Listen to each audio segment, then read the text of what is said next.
everybody. Welcome to Quickie NBA Today, Quick Shots. My name is Ken Thompson, your host for our Monday through Friday show. If you're viewing this for the first time, welcome to our great show, as we have a very unique way of presenting our great game of basketball over the next 30 minutes.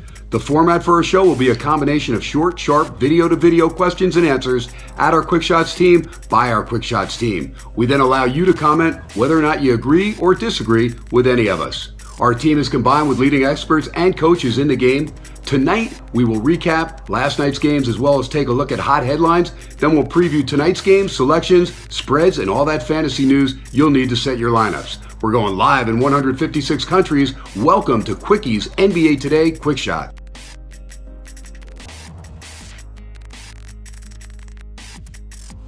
Good to see everybody back out there. Ken Thompson back in the anchor seat here at Quick Shots. Big night of basketball last night on the hardwood, and well, lots of familiar faces in the winner's circle. Let's get to some of those winners last night. Charlotte, Boston, Brooklyn, Atlanta, Milwaukee. Houston continues to play solid ball. How about Cleveland thumping my Knicks? Never a game there at the Garden. Sacramento, Indiana, and of course Golden State finishing off big time. The Clippers got demolished at the Staples Center. Our expert panel, they'll take a look at all these games, summarize them all right here on Quick Shot TV. Knicks took it on the chin big time by Cleveland. What about Golden State blowing out the LA Clippers at the Staples Center? So many games to choose from. Coach Dave Miller, what was your game of the night? Well, the Clips Warriors piqued my interest. And you know in LA, it's always a late arriving crowd to Staples Center. The problem is the Clips arrived late as well. First quarter, they gave up 37 points. To me, that's a lack of three areas: EFT, energy, focus, and toughness. This should have been a statement game for the Los Angeles Clippers to come out and to bring an elite level performance. They just dug a hole so early on they could never get out. Then when you throw in the lack of focus and concentration, the turnovers killed this team. And then on the other side, Golden State, they came out, they're fun offensively, but we saw elite defense. Individually, as a team, the schemes were working. They made a statement that they're the best in the West. Yay, yay. Chuck, my good brother, talk to me. Detroit looks so good, so potent in the game in the Motor City in that win over Chicago. But last night, they traveled to Charlotte. They got beat down pretty good. Who was the difference for those Charlotte Hornets last night, Chuck? Well, technically, to me, the difference was Nicholas Batum. He had 14 points, 15 rebounds, phenomenal numbers. He got it done on the offense and defensive end of the floor. But the true difference maker is Kemba Walker. This guy's a highlight reel waiting to happen. He's been playing the way that he did back in college, just lighting people up like he did at UConn. He had 25 points in the game, Ken, but he had 14 in the fourth quarter, and that turned out to be the difference in a 10-point ball game. But again, Nicholas Batum was huge. In a game where there's low scoring, the final was 87-77. What he did on both sides of the floor was huge for that team, and that's a big win for Charlotte, and look for them to continue to win this week. Shane in Milwaukee, a nice 115-107 home win, taking care of the Portland Trail Blazers. Blazers maybe a little bit tired on the road. Who was the difference last night for those Milwaukee Bucks? Milwaukee absolutely played a great game, but the difference maker was definitely the Greek freak Giannis Antetokounmpo, who finished with his second triple-double for the season with 15, 12, and 11. And also, Jabari Parker led the team in scoring with 27 points, so obviously that was a great deal of help. But the team had a really good win overall. 4 other players finished in double digits, so it was just a good win for Milwaukee. And now they're in the 5th spot in the Eastern Conference at 11-9. Tracy, very disappointed in those Clippers, City of Angels. I thought maybe the Clips were the team to beat in the West, but Golden State went down to the Staples Center and destroyed those LA Clippers. Who was key for the Warriors in that big win where they led wire to wire? Steph Curry is always a key. He had 19 points, but he distributes the basketball. They had 5 guys in double figures. Draymond Green went out and had 22 on 8 of 10 shooting. Klay Thompson went out and got 24. So those are the 3 main guys for Golden State. Of course, Durant's going to always be a threat. But if you look at the Clippers, why didn't they use Mo Spates? He's playing against his old team. He had 15 points in 16 minutes. So I think they dropped the ball as far as that goes. But if the Clippers are going to beat Golden State at any point, they have to commit to the defensive end. Lots of big headlines in the NBA today. We're going to take a look at Kemba Walker, Derrick Rose, and also the pregame routine of superstar Kevin Durant. Then our resident quickie coach, Coach Dave Miller, will take a look at the NBA top 4 coaches and also those coaches that are struggling right now that may be on the chopping block, may not last the season. Also, we're going to take a look at the standings, 6 divisions, find out who will be on top of these standings come Christmas Day. Talk about Kemba Walker, the point guard from the Bronx. He used to have a little, now he's got a lot. He's averaging 23.6 points per game this season. Tell me what you like about his game. I love him. Well, Coach, there is quite a lot to like about Kemba Walker. As you mentioned, he's scoring 23.6 points per game. That's a career high. He's also shooting the ball very well this year, going for 47% from the field and 41% from the three-point line. Each of those career highs as well. Kemba's an all-around player, though. He'll also pass the ball, 5 assists a game, and he really attacks the glass for such an undersized point guard, getting you 4 rebounds per game. I really like Kemba's overall game this season, and the Charlotte Hornets have definitely benefited as they are 4th in the Eastern Conference this year at 13-9, looking to maybe get to that 50-win plateau, and Kemba looking to get to his first career All-Star game. Hey guys, let's revisit the injury bug in the National Basketball Association. In particularly, I want to talk about Derrick Rose. He left the Miami Heat game with back spasms. My question is, how serious is it, and how does that affect his team? We know his past history. Injuries are such a big part of this game. Well, Coach, we know about Derrick Rose's past history, but in terms of his present history, right now he's dealing with back spasms, which they are listing him day to day. He had an MRI yesterday during the game that they had against the Cavaliers in New York. He is expected to make the trip to the West Coast for their West Coast upcoming road trip, and I believe he should be back within a game or two. Hopefully it's not too serious. We would all hate to see Derrick Rose out for an extended amount of time. He's averaging 16, 4 and 4. He's given the Knicks a much-needed boost, and he's had some moments where he's returned to rare Derrick Rose form. So we hope that he can maintain that pace and the injury is not serious. Let's talk about the pregame routine. Kevin Durant came out and talked about how important his is. Swaggy P just shows up to Staples Center and gets his swag on. Is it really important to players? What do you think? I'm interested to hear your thoughts. Well, Coach, I think warming up is essential to anybody in a professional sporting field. All the great players get to the game early. They're stretching, they're shooting, they're getting their bodies and their muscles warmed up, loosened up to be at the top of their game from the tip. So I feel like it's essential. I think every player should take into consideration preparing themselves to give their best selves for their team with hopefully getting a win.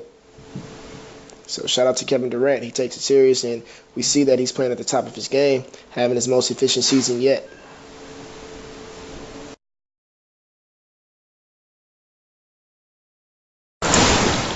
Personally, I'd like our resident coach to take a closer look at this year's NBA coaches.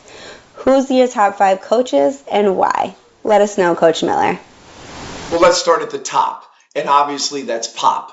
Greg Popovich of the San Antonio Spurs, a 5-time NBA champion, and a coach that has a culture on the court and off. He gets more out of his players than any coach in the NBA. Second, I think you've got to go with Golden State Warriors Steve Kerr. Here's a coach that brought in a new culture. They space it, they move it, they share it. And oh, by the way, he coached the best record ever in the NBA and throw in an NBA title. Third, you go to Boston with Brad Stevens, overachieving with that Celtic roster. And I think the same could be said in Detroit with Stan Van Gundy. And then lastly, Doc Rivers with the Clippers. This year, he started out with the best record ever in Clipper history. Those are the 5 guys that I put my money on to lead their teams. So, Coach Miller, who was on the chopping block based on performance? Well, Shana, this isn't one of my favorite questions of the day, but I'll answer it. And if you base it on performance, you've also have to add in expectations. And Alvin Gentry in New Orleans certainly has one of the 2 hottest seats in the NBA because the expectations were Alvin coming in as a lead assistant with the Golden State Warriors coming off an NBA championship. So the future looked bright. But in all honesty, you've got to look at a team that has been decimated by injuries. But that's part of the NBA game. Remember, all coaches are hired to be fired. And the key in New Orleans is the centerpiece, Anthony Davis. And in order to keep him, one of the brightest young talents in our league, you've got to surround him with talent. Now, when you look at this roster this second year, he's lost a lot of rotational pieces. Again, has been hit by the injury bug. But in the NBA, it's win, baby, win. I hope that Alvin can right the ship. As we head towards Christmas, who will we see in the Eastern Conference top 4 teams? Let us know your thoughts. Well, the top 4 teams are not going to change much, Shayna, because the Eastern Conference is not going to do much moving. The Western Conference is always stronger, so they're going to beat up on each other and keep each other down when it comes to wins and losses. So Cleveland's going to be on top, of course. They're the most dominant team in the East. They're going to the finals again. And then you look at second is going to be Toronto. They have a solid team, but I don't think they have that oomph to get to the first spot. Boston's in third and Charlotte's in fourth. And I don't see too much movement up or down the ladder for the Eastern Conference. So that's my take on it. Okay, so who are your top 4 teams in the Western Conference? Let me know what your thoughts are and why. Well, the Western Conference is a different story. It's a wild, wild West. You're going to have Golden State, who's going to stay on top of the West. I can't see too many teams that are going to threaten them. Maybe the Clippers, but if they don't get it together on the defensive end, they're not going to move too far up the ladder. Right now, you got San Antonio in second place. They're going to always be a solid second place for the way they play, their commitment on the defensive end. Everybody knows their roles. They have excellent coaching. So they're in second. Clippers are in third. And then you have Houston in fourth. They might drop out of that fourth spot because of lack of defense and discipline. So you might see Memphis or OKC move up to that fourth spot. All right, let's take a look at the schedule for tonight. 6 games on the docket, and the best one on the slate looks like Golden State at Utah. Of course, the Warriors fresh off the demolition of the LA Clippers at the Staples Center. Will they be refocused tonight in Salt Lake City? We know the Jazz pretty solid at home in their home court. Altitude could play a little bit into the role there and try and let the Jazz hang around as they look to upset the Golden State Warriors. We've got a panel of experts that I'm sure are chomping at the bit to answer some questions from tonight's schedule, and we'll take it to the panel right now. What's going on, team? Our first game is the Minnesota Timberwolves against the Toronto Raptors. The Raptors look good. Is there any chance that the Raptors can lose this ball game? Let me know. Well, Chuck, I just don't see any kind of a problem tonight for Toronto as they look to conclude their current 6-game homestand, and a win tonight would make them 5-1 over that span.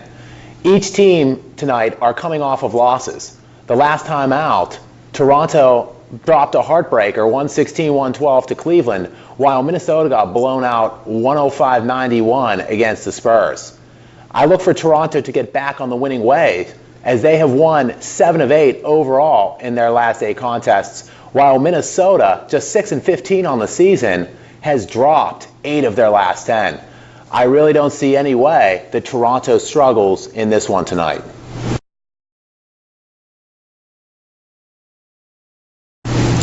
Okay, Jay. Golden State Warriors head to Utah next to take on the Jazz.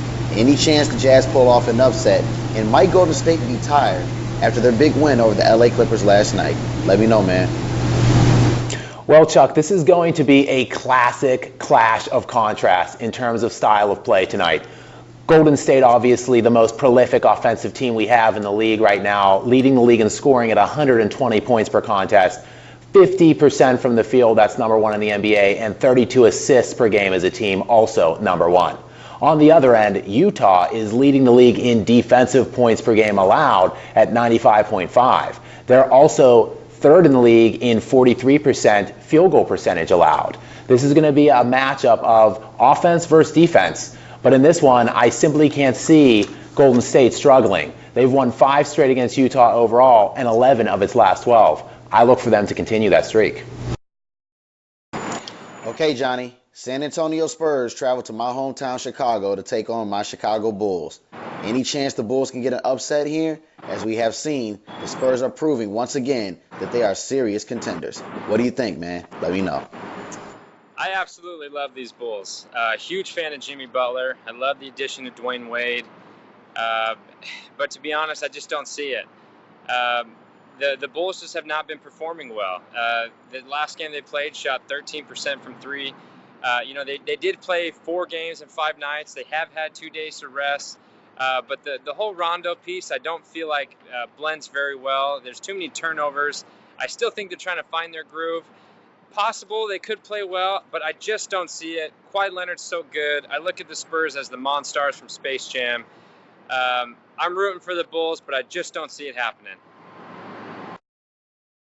Time to delve a little bit deeper into what's going on as far as from the betting angle, as we are going to go to our resident pro, the guy that makes the picks, Mr. Johnny Robb. Got a great slate of games tonight and some interesting ones against the number, and also there could be some key money line plays out there. What about it? Here's Johnny. I try to get an advantage now from Johnny, our main man, as we look at spreads and lines on tonight's games. 6 games to choose from on the NBA hardwood. Johnny, what's on the radar tonight, pal? To be honest, there's nothing really that stands out. I don't like to make a bet unless I know it's as close to a for sure thing as possible. But if I had to choose one, I'm going to go with the Utah Jazz against Golden State with plus 7.5 to cover. Utah has the best defense in the league. They've got everybody playing tonight. George Hill, very consistent. Gordon Hayward is a Kawhi Leonard almost copy. I have a lot of confidence in the Utah team playing at home. If I had to take a bet, I'd take that, and I'd probably also take the money line. You never know. We've seen them upset early in the season against the Spurs. I think it's going to be a great game.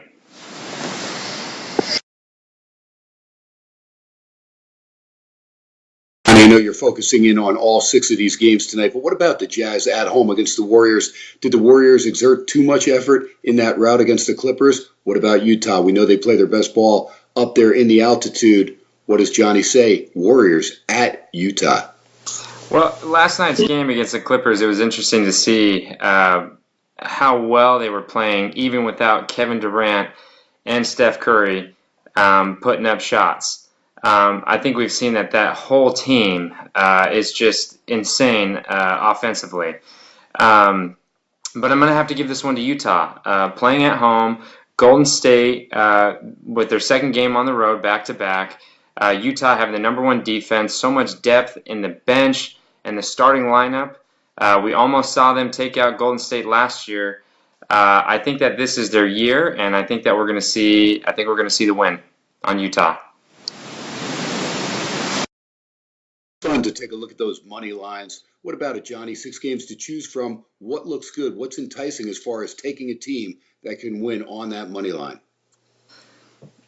I hate betting against the Trailblazers. Anytime I do, I always regret it. So if I had to take one that was a safe money line bet, it's even money right now for Trailblazers in Memphis.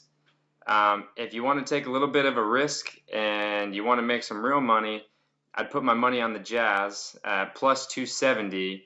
I really think that they're going to get the win tonight. I mean, it's a gut feeling. They're playing in the altitude.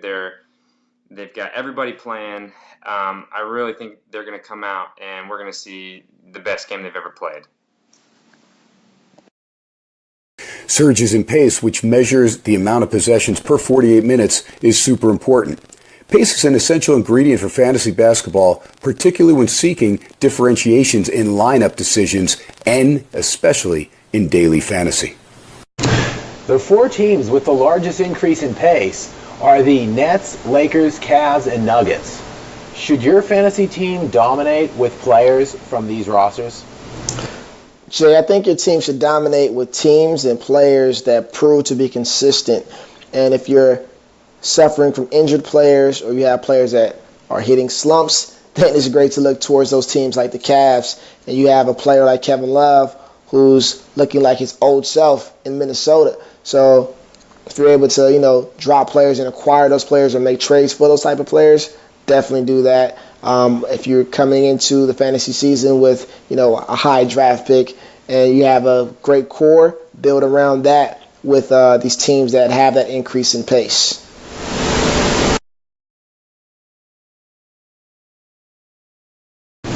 The top 4 teams with the largest increase in offensive rating are the Lakers, Raptors, Rockets, and Bulls. How important is it that your fantasy squad includes players from these teams? Well, Jay, in fantasy, you always want to monitor which teams are hot and the players that are making that team hot. And with a team like the Lakers, they're a young team and they're on a faster pace more than any other young team. And they're currently at 12th in an offensive rating. They're 10th in effective field goal percentage, 9th in true shooting percentage, 7th in assists, 4th in pace, 10th in three-pointers, and 5th in steals. So they're doing a lot of great things, and a few of the reasons that allow them to improve are that they came into the season with low expectations, and there's no Kobe Bryant.